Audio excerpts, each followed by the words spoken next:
is how it treats its women and girls.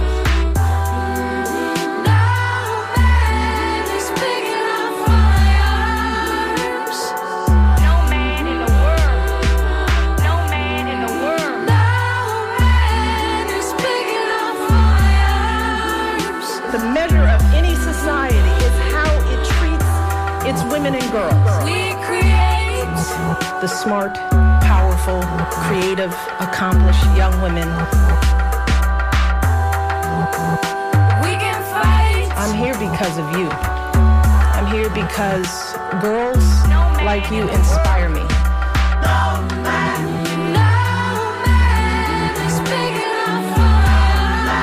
Many of these girls have faced unthinkable obstacles just to attend school. The measure of any society is how it treats its women and girls. One stand still. Your story is my story. Your story is my story. Won't be shamed. Your story is my story. Your story is my story. Story. No man is big enough for us. And I told them that they should disregard anyone who demeans or devalues them, and that they should make their voices heard in the world.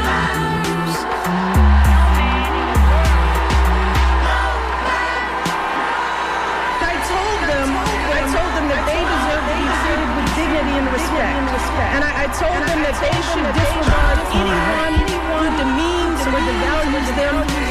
They should make their voices heard in the world. Big enough for The measure of any society. Well, all right. We are back, and Liz is not in the studio today, but buckle up, buttercups. Hide your kids.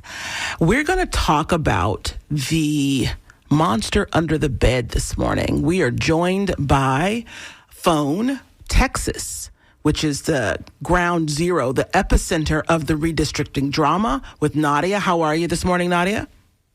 Good morning, Donna. I'm so glad you could hop on. And then we also have joining us from West Palm Beach, the old epicenter of the redistricting drama, Dr. Maria Cole. Good morning, Maria. Good morning. Good morning. Now listen, the noise from Washington shrieks for our attention, but a far more consequential storm is rolling in quietly, and it's called redistricting.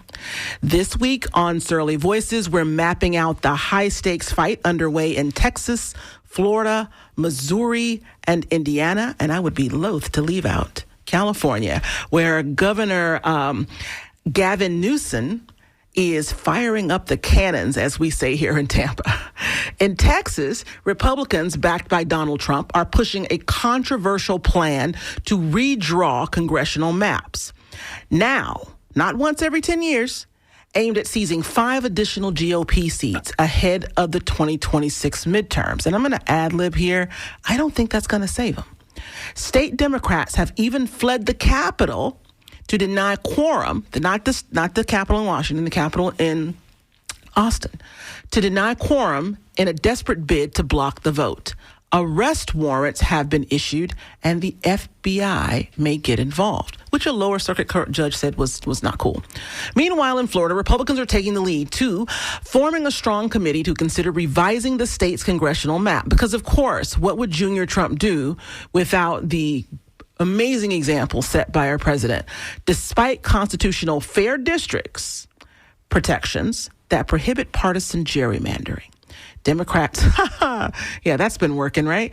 Democrats are denouncing the move as blatant political manipulation. Indiana and Missouri are not far behind. Trump allies, including Vice President J.D. Vance, are pressuring GOP state leaders to jump on the map, redo bandwagon. This explosive moment is more than local squabbling. It's a nationwide power grab. House Democrats and Republicans are eyeing each other's playing fields, with Democrats in blue states like California, said before, preparing potential retaliatory redistricting measures. This shift threatens to reshape the House, dull electoral competitiveness, and test democratic norms while the decennial census still looms. That's every 10 years for the uninitiated. Both sides are rewriting the rules before next year's votes are even cast. And this is where we are this morning. So let me say this that wasn't said in there. Last week, I said to you guys that there were these really contentious town halls where folks were just throwing down. And the Republicans said that they were they're doing what they've been doing. They're ignoring them. And they said they were basically moisturized, hydrated, and unbothered by the angry mobs screaming for Ghislaine Maxwell's blood, for what's this guy's name? I can't remember his name because, and this is not, I can't remember his name because he's such an odious personality. Elon Musk. They are totally tuning out all of the drama and looking once again to use underhanded tactics to gain the upper hand, even as they lose ground with their public. Dr. Cole, I'd like to hear from you first. Oh gosh, where do I begin? I know, right? You started this off with monster under the bed, and there are so many monsters under the bed. I do believe there's a distraction, but the news right before our show started talked about the Latino community. The drop for Trump support within the Latino community has dropped considerably, right? Doesn't mean that they support Democrats, but what it does say is that they are no longer, they see what this experiment, if you will, in supporting him has precipitated. And they're no longer going to support this kind of authoritarian assault on their community. So I thought that was interesting.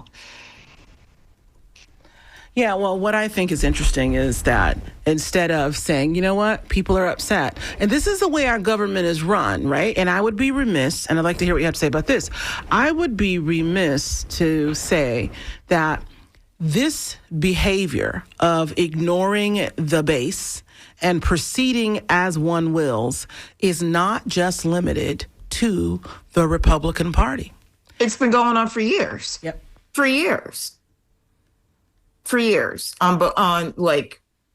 They no longer, it's been, and I think that the reason why somebody like Donald Trump has been able to surface is because everyday people, voters, are really, really frustrated with the lack of responsiveness from our elected officials, i.e. public servants, the lack of responsiveness they have to us, right? Mm-hmm. Like, I'm in these meetings all the time and I remind people, I'm like, they work for us. We get to hire and fire.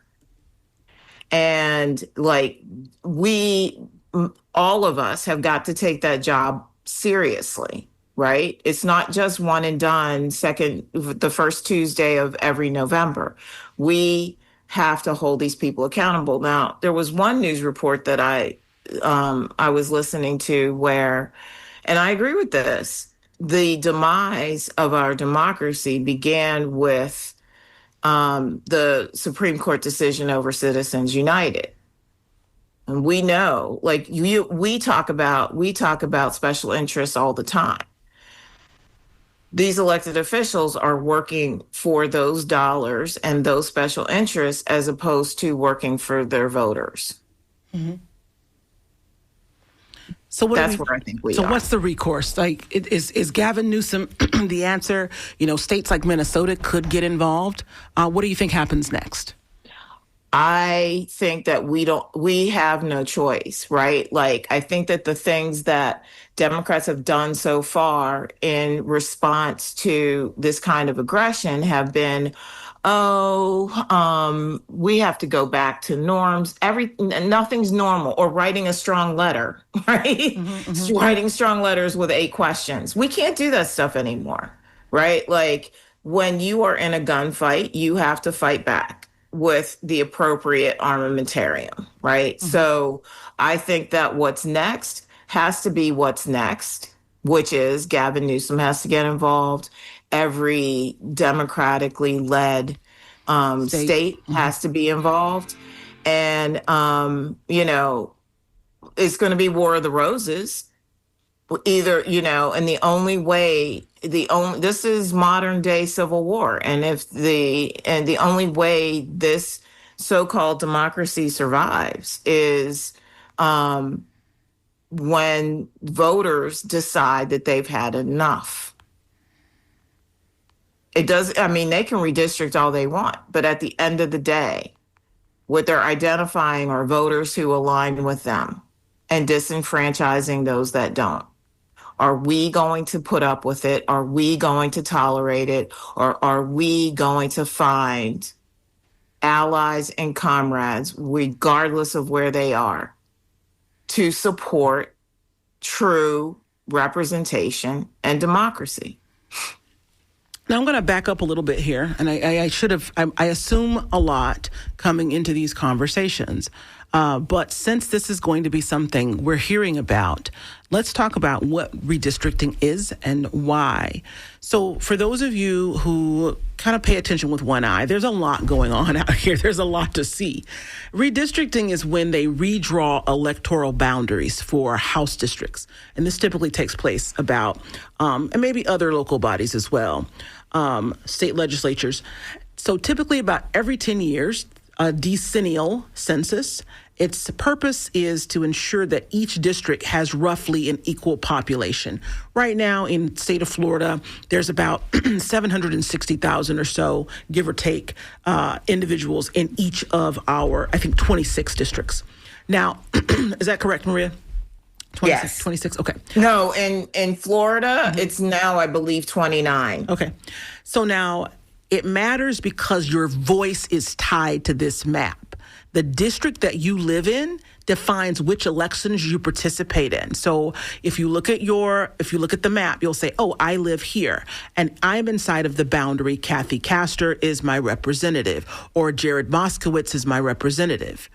And then you also look at those boundaries and you'll say, this is my county commissioner. This is my city council person. This is my state rep. So when population shifts, then we naturally have to look at those maps again. Okay. So, and if growth is uneven across the district, it reconfigures the representation according to those changes. Now, the political game, as you know, politics is never going to be free of this type of gerrymandering. And we can come back later and talk about where that name comes from.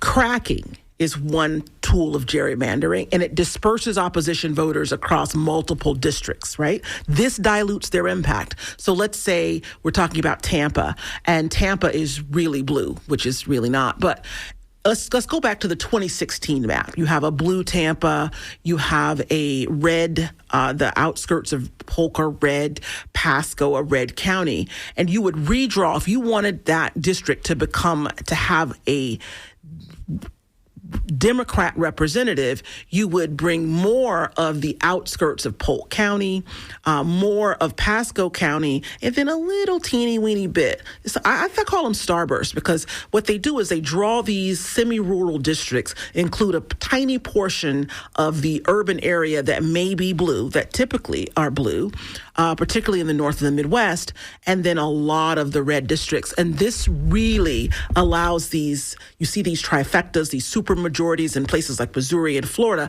That's what allows them to happen, y'all. Okay? Now, what happens as a consequence of that? You say, well, what does that have to do with me? Well, one of the things that we're fighting right now is entrenched power. That is, I would consider in electoral currency, ill-gotten gains. Okay? fewer competitive races, diminished political choice for voters. How much more can we diminish at this point? Now, advanced mapping tools allow highly precise. So we've got AI now. We've got all of these new digital tools that allow a highly precise manipulation of district borders. Now, in most cases, state legislatures and governors remain in control of redistricting, and such maps can be vetoed based on local rules. In a place like Florida, you're going to see the governor riding with the cavalry on this and actually encouraging and maybe even acting as chorus director. Now, some states will use an independent or bipartisan commission to draw more neutral maps. You'll see that in swing states where that balance of power is constantly swinging. They don't want to alienate the voters. Places like Arizona. Okay. Now, failure to follow the legal guidelines can result in court challenges. And every time this happens, they're challenged in court. So there are all these cases that we have litigated this again and again. Since 1962, we've been litigating these things. The most recent groundbreaking decision was in 2019, where the Supreme Court said federal courts cannot address purely partisan gerrymandering cases, but racial discrimination remains off limits, okay?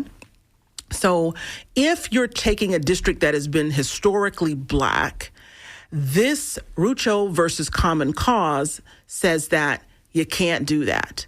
So you can't take a district that was, let's say, I think Al Lawson was the big deal up in Florida, in Jacksonville, in the northern part of the state. We call it the Great GOP North in organizing.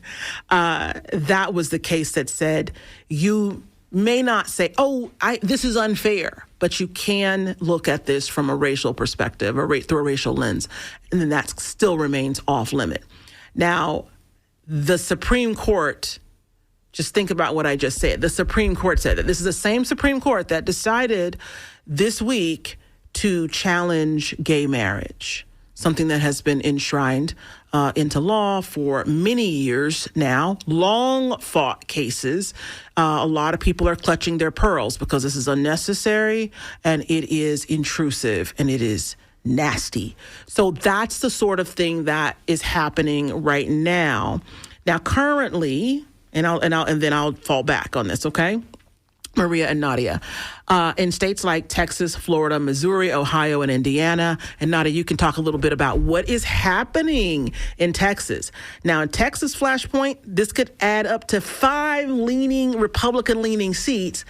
And that prompted the Democrats to flee the state because they don't have a quorum. They can't run the vote. People are hiding. States like California, they're saying absolutely not. You can redistrict and so can we, right? I would love to see Minnesota get involved in this. But the Vikings of the Midwest love clean lines, so it remains to be seen. But I hold out hope for it because Tim Walz, our former candidate for vice president, he is scrappy. And the last thing I have is, now the redistricting is deepening partisan divides. And if we erode norms, which is kind of like, gone to Hades at this point, there's some risks in that because we don't ever get to go back from that. All right, you guys, you got it. Nadia, what's happening in Texas, please? Sorry, I was having technical difficulties. Me too. So Texas is an interesting state politically because I really didn't expect that out of them, when they kind of like up and left the state and we're like, now we're issuing arrest warrants. Why? Why didn't you expect it? Because the Republicans usually run the show around here. And I was like, oh, wow, they finally have a backbone, they actually going to do something this time. I'm not, so you touched on something, but like maybe the listener might be thinking, okay, like why now? Like, why are they, trying to draw all these maps? And in my doing a little bit of research, when you told me about the subject, what we're talking about today, even me, I'm like asking myself, right? Okay, like why are we doing this now? Why are we redrawing the districts? Since the 2020 census, I believe, is in the last decade, all of the population growth in the country has been in communities of color. Mhm. So it would make sense now more than ever, right? Especially in states like Florida, Texas, what is it? I believe Minnesota, Maine, Mhm.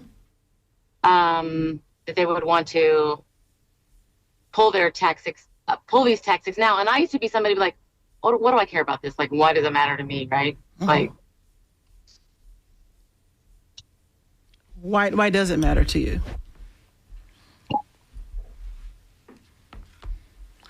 I'm going to backtrack a little bit. And it feels like, and maybe for the listener at home, like we're very like worn down, right? It's kind of coming at us from all aspects. People, when they can't afford their groceries, they're not really going to care about, gerrymandering. Some people didn't, ask me 10 years ago, I probably didn't know what the meaning of the word was. But I think I want to touch on what Dr. Cole said earlier about fighting back, because it is really important. I received a flyer by my representative, like an 8.5 by 11 full page, full color flyer in the mail, right? And we all know how expensive those are to make, right, Donna? We do. We've made millions of them. Thank you. They're not cheap. Just explaining, like, Lance Gooden, who's my rep in a very red district, how he was, proud of voting for the big, beautiful bill and all the other very conservative, racist things that he's done. I just thought, like, what a time to be alive. And I feel out here in Texas, like, even though I know it feels very like, I don't want to make it so red and blue when there's so many people just kind of being like, we're all kind of worn down. And I want to, like, ask Dr. Maria or Dr. Cole what she thinks about, like, what are other ways that we can fight back, right? What are we supposed to do? I mean, I think that one of the things that we being worn down is a tactic. Of course. Right? It's also like they describe it as flooding the zone. Like all of their inebriated talking heads love to call it flooding the zone. And the reality of it is that us not caring, us giving up is a tactic. It's designed, what they are doing, it is designed to work that way, right? What is really difficult, I think, is that to get people to care about one another. And what is, what we see happening is that until it shows up on your doorstep, not you particularly, but people's empathy is very almost non-existent, right? And that's a tactic. And until they know somebody who is directly impacted by these things, it becomes no one cares about it. The reality of it is that when you think about all of the things that are happening, if we do not recognize each other's humanity and recognizes that we're all in this together, and that when they're done coming for you, they're coming for me. We don't have an exit, right?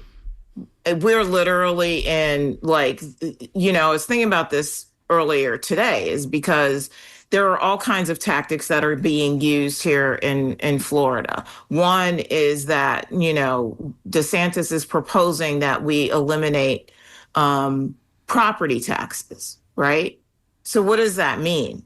How are our municipalities going to be funded? How are our schools going to be funded? How are our municipalities going to be funded, right? All of that is property taxes here. We don't have an income tax in this state, same like Texas, right? Right. So what does that mean? Are we going to make everything a sales tax, which puts it on the backs of working class people more than Absolutely. anybody else? And how much are we willing to tolerate? Because if everything gets privatized, your water gets privatized, all this other stuff gets privatized, and Jeff Bezos gets more money, right? And we're not addressing the things that he's doing and breaking up his conglomerate, right? How much are we willing to, what is the price that we are willing to pay or not pay?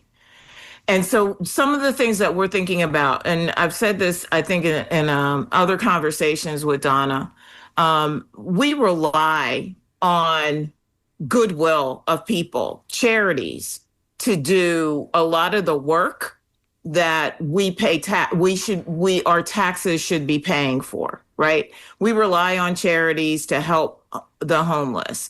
We rely on charities to help single mothers and with car seats and things of that nature, right?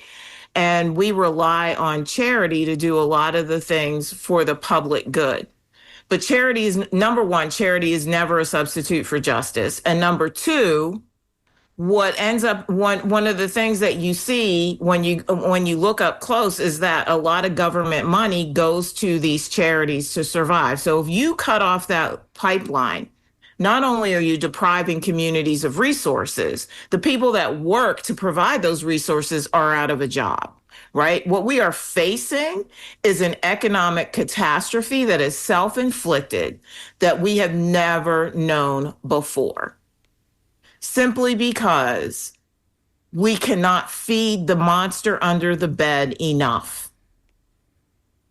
Well, speaking of the monster under the bed, we've got a couple of emails, and we've got Mary, who always writes to tell us that we're doing it wrong. And I'm not going to read the whole email because it is a novella. But it's doing a lot. I'm going to skip down to the third paragraph, which is still like 250 words. And I'm going to read some of this, okay? Because we're talking about compassion. We're talking about active listening.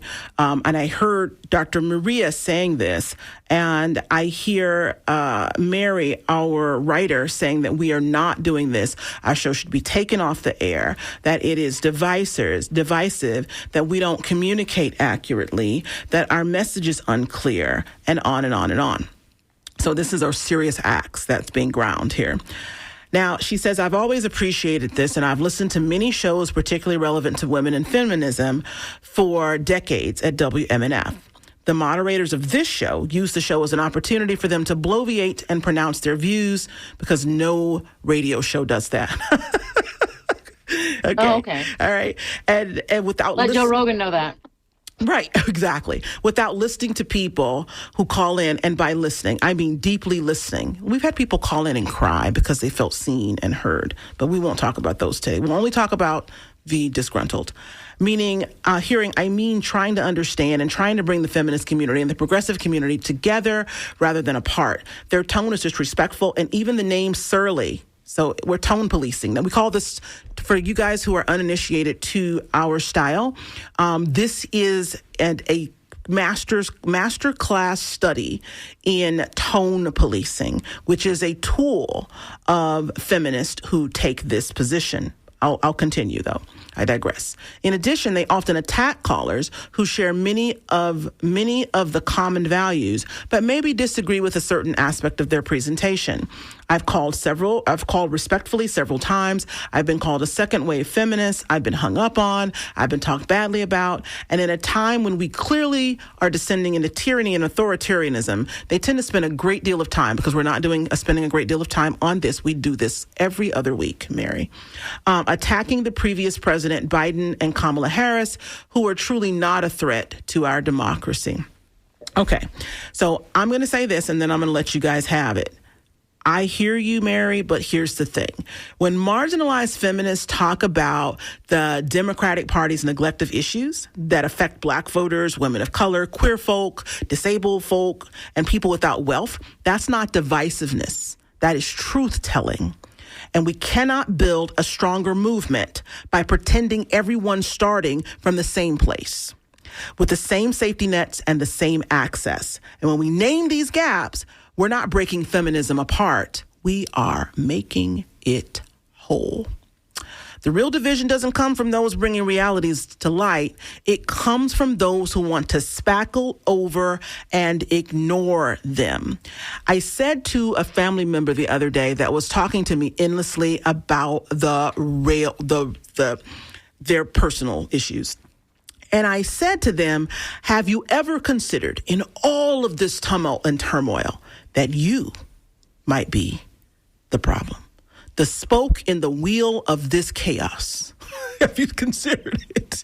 And I said it more gently than that, but I will charge our writer here to consider that they may be the person who, in attempting to spackle over the issues that cause real problems in the lives of queer folk, disabled folk, women, we have a specific word for the hatred of Black women.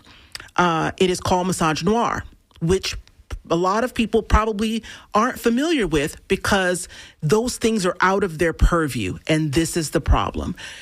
Two things can happen. You find friends who don't talk about these things.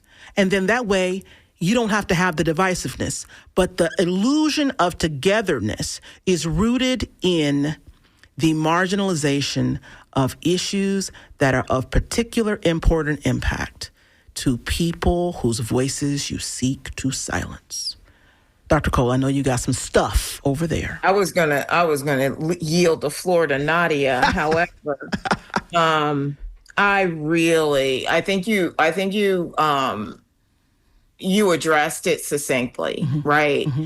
I think that to suggest that we are not listening and we are not taking into consideration things, I think is more projection than anything else. The reality of it is that our caller or writer has to settle in with the notion that vote blue no matter who is not working.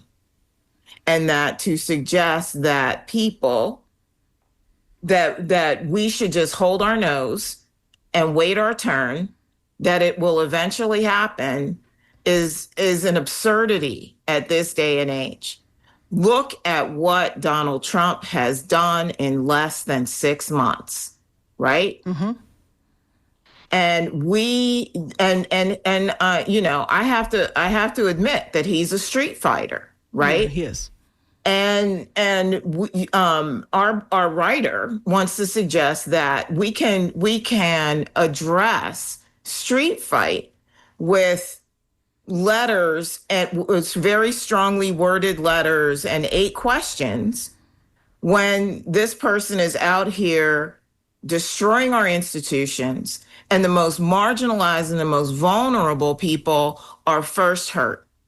And you're spackling over that fact to say, yes, but Democrats are good. Why are Democrats good? Because we don't see them in our community supporting and protecting our communities. Now, I will say this, right? Because I've said this before. People accuse this administration of destroying democracy. I will suggest that our democracy has been decaying for a very long time. You better say it. I look at our local municipal elections where you have and this goes back to Citizen United. You have consultants that take on candidates in municipal elections, county commission seats, school board seats, and they fight to ensure that their candidate is elected unopposed, right? We don't have debate. Forget about primaries. We don't even have a debate on the issues. They seek every opportunity to disqualify a challenger so that their candidate gets elected unopposed, just walks into that seat so they can pocket those resources. And then what do? They turn around and they lobby for special interests like Big Sugar, like FP&L, like all of these other, like developers, right? And so because their person is there, and then they now turn on their lobbying arm and get that person, they get everything, every seat at the table, and the community gets nothing. And people like our writer expect us to believe that democracy all of a sudden was under assault by this one person when we have institutions that have been destroying our democracy for over a decade. And it's probably a good time for the disclaimer. Do you mind if I say something real quick? Something that Dr. Cole mentioned before, and also this Mary, she mentioned that we bash Biden and Kamala Harris, and okay, I'm gonna get to it, but all those two people had to say is that killing people is wrong, genocide is wrong. And we may have had a fighting chance, and we might very well be in a different situation than we are today. Mm-hmm. We can debate that another day. Yeah. That's all. And go ahead. Thank you. Oh, thank you for the finger claps, Dr. Maria. Thank you. But I was going to mention earlier, Donna, if we can't get people to care about starving children and millions of people dying, and our government supporting it every inch of the way, how are we going to get them to care about, gerrymandering and redistricting? And I want to be like, this is what we need to do. Here's the plan. Everybody go gung ho. But I kind of feel that's how I feel, honestly. Well, let me tell you this. You guys are sending in a lot of texts about that. And I don't want to derail the segment, but I'm petty. Keep them coming, please. We're going to start with Tyler. No, we're going to start with Karen. Karen says, I usually listen to music all day when I'm working, but I get excited about Thursday so I can listen to your show. Karen and Dunedin. A real person says that the email you read from Mary shows she is a classic concern troll Karen. She is not a feminist, progressive, liberal. Okay. This one is fun from Bubba. Bubba's the regular. Why Mary tripping? Dang, dog. What part of Surly does she not understand? Y'all are doing a great job. Did you see Tampa Bay Times had new info on the Hope, Florida stinker? The lawyers who negotiated the crock of poop spent a lot of time to distance their clients from the deal. Kudos to Alex Andrade for calling out this debacle. Both DeSantis are the worst kinds of garbage politician. You snuck that one in on me. And then let's see here. Mary has written us another email, and it basically accuses us because someone's not actively listening, and we're not going to derail the segment with this. And I'll simply say this, pointing out, Mary, I know you're listening because you're still writing, and I will say this, pointing out the Democratic Party ignores the issues most critical to Black voters, queer folk, disabled people, and those without wealth isn't divisive, it's reality. This is not about pulling the tent down. It's about making sure everyone can fit inside of it. Robin DeAngelis can help, I think, with some of this stuff. I would suggest reading White Fragility. And this isn't just about Black versus white. This is about that brand of white feminism versus everybody else. Because there are lots of people in our tent who are white because they're disabled, because they are gay, because they are single parents, because they are cash poor. And if you haven't noticed, the 27% approval rating says that this is not a great job. This is not only not a great job, and that speaks to our point, it is the unprecedented, historic low, and it speaks to a deplorable job, and maybe it suggests malfeasance. And we're not going to talk about that anymore because we're done with it. I just got another email, which the emails are continuing to come in, but we're going to move on. We're going to go over and we're going to talk to, because we can't. Brandon, let's see here. I'm going to talk to Gary, who's a regular in Largo. Good morning, Gary. How are you? Well, first of all, and I always want to say this isn't flattery. I used to be in media journalism myself, and I listened to all kinds of so-called progressive media. in all venues. And what you guys are telling is the truth that journalism should be telling but is afraid to tell. It's not divisive to tell the truth. And what somebody wrote in and said that lady's a classic concern troll. I don't know if your listeners know what a concern troll is. A concern troll is someone who says, oh, when they go low, we should go high. We shouldn't say that Trump is a fascist. That might hurt MAGA's feelings. That's a concern troll. That's Mary. Now, here's what I'm doing. In contrast to Mary, this might be an extreme version of what we all need to do.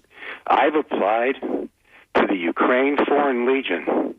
I'm not sure they're going to let me get in. They have to vet you for your age, your military credentials, your physical health, your ability to withstand combat. But it's open to anyone from 18 to 60 to join the Ukraine Foreign Legion and fight Putin. If I survive, if I get allowed to do it, and if I survive it, I'll bring my talents back to the United States and use them to fight Trump and MAGA, and I mean exactly what that implies. Okay. All right. All right. Well, I appreciate your support, Larry, and thank you for giving us a call. We're going to go on to DeAndre, also a regular. And I just want to point out before you say something, DeAndre, good morning, that the emails in response to this concern trolling, and I'm not calling you a concern troll. I am naming the behavior as concern trolling. I want to be clear about that. Not going ad hominem here. It's yeah. cool, man. And wow, Larry is a bold man. And if I'm concerned trolling, I guess I have to learn what that is and comport. But I just wanted to reach out, and I wanted to affirm what you guys are saying, but I wanted to land on the term stereotypes because I think they evolve. You go back in time, you hear about stereotypes for lawyers, doctors, all kinds of people. But what that does is it weakens the institution, right? And then we have a bad look. And for black people, whatever the institution, and whatever the market, what ends up happening is very controlled process of disinformation, particularly everybody, really. But where I'm seeing it is with youth who don't understand where their taxes go. And I was discussing this very thing with a very young family member and their companion. Their companion, is a new parent, right? And they're 40 hours a week working. Their brains are spinning. We have all these influences, media influences, in entertainment, clothing, this historical stuff. I'll even throw Christmas in there, okay, Thanksgiving, all those things. But these kids don't even understand that tax money, the federal and state taxes, is their power. Right. People are talking about, I don't want to go to these programs because I don't trust them. This is with police. This is with those charitable programs. Right. Do you have any commentary on redistricting this morning? With redistricting, that's been a long-term process. You ever heard of Morgan Street Jail? You ever heard of Central Ave? No. Those are concentration camps of a other kind, where everybody looked the other way as long as the homicides were minimal. And then we find all these, graves that might show other. Do you have any commentary on redistricting? Redistricting? I'm hoping you guys, really inform folks on where the taxes go. And I'm talking about just turning 18. Got it. All right. DeAndre, we're going to take some callers that are talking about redistricting this morning. Okay. We appreciate you listening. We thank you so much. Now we're going to go to DJ in Brandon. Good morning, DJ. Hello. Hi. You're on the air live. So my quick response to concern trolls is that they're trying to criticize you for talking about your existence. Right. And they don't want to talk about how when Bernie Sanders ran for president in 2020, two other billionaires ran for president specifically to to ridicule him and Right. make his policies look unfeasible. And they don't want to talk about how Joe Biden promised to be a one-term president, changed his mind and said that he wanted a second term, even though his approval ratings were terrible and he had no enthusiastic fans. So for the concern trolls who are coming after people who aren't white, people who aren't men, they need to know where to align their focus, because the Democrats don't have a plan for the future. The conservatives don't. They just want to hate. They just want to see the world burn. They don't. They ultimately support someone who said in a national debate that he had concepts of a plan. Right. Wrap it up for me, DJ. All right. I'll just go to redistricting. Redistricting is the final part of their plan, and it's the final part of their disinformation campaign, to where they can say anything they want to get anything they want, so that when the midterms comes, they can just openly rig what they want. But the Democrats have no plan for the midterms, because they're just going to run that they aren't Trump, they aren't MAGA. They have no plan. Okay, I got it. Thank you so much for calling. Thank you for being one of our listeners. Okay, so I'm going to go back over here, and you guys are keeping them coming as suggested. And I've got another text, and someone's calling in. Now, if you're calling in, you call in right now. This is the time. We're not going to take any calls after this last caller that's coming in. This text says, Mary needs to put more energy on writing real novellas, like Bodice Ripper's romance novels with Joe Biden on the cover. Biden as Fabio.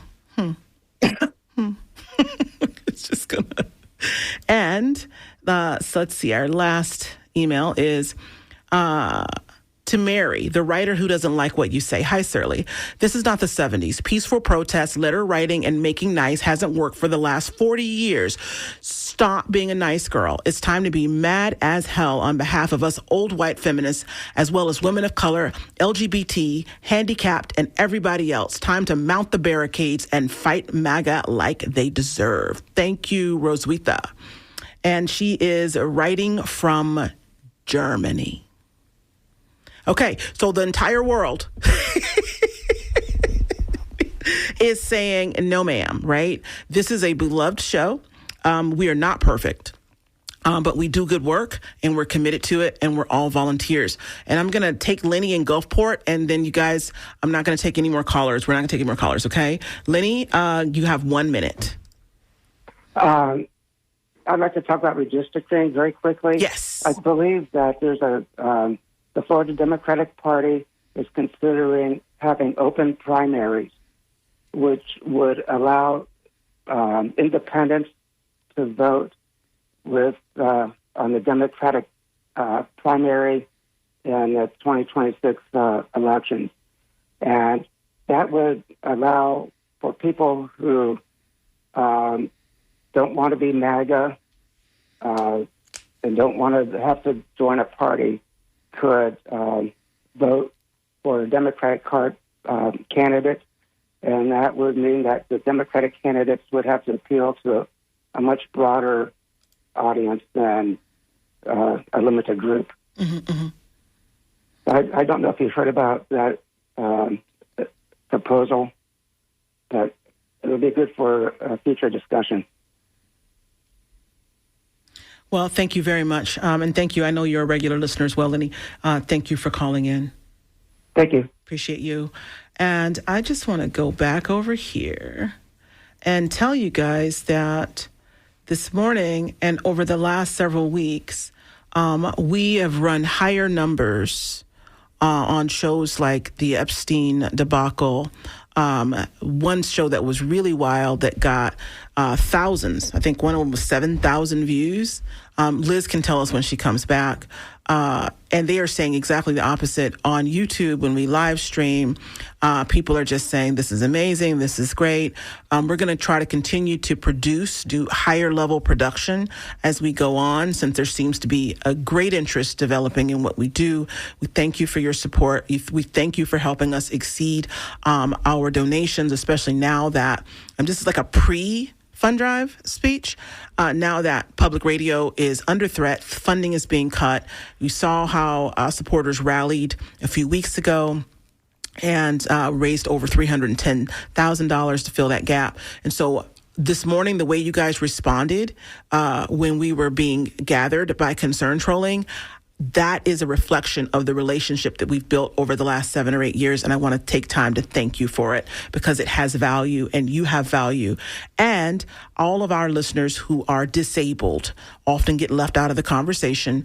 Our LGBTQIA plus community, our Black women who are listening, our seniors who live alone and really, really enjoy these conversations, talking about things that you're not getting in the mainstream media. We are here for you because we believe that everybody can fit into the tent of our brand of feminism that doesn't exclude and doesn't see protest as an attempt to divide. And that's how I'll underline that conversation, and we shall tarry no more. Nadia and Maria, let's kind of round this thing out. You guys. I regret that we spent too much time on the troll. Mm-hmm. But it showed us who we are, though. It brought us. It 100%. Did have the opposite effect. I like seeing the support. Mm-hmm. But I think what's really, really important, and I don't want it to get lost in the troll sauce, Mm-hmm. is under that bridge, is that nobody is coming to save us. No. Right? And as Alice Walker says, and I often quote in community meetings, the most common way people give up their power is by thinking they don't have any. Mm-hmm. And I think it's really, really important in times like this that we find our the resource within us to exercise that agency. Nadia.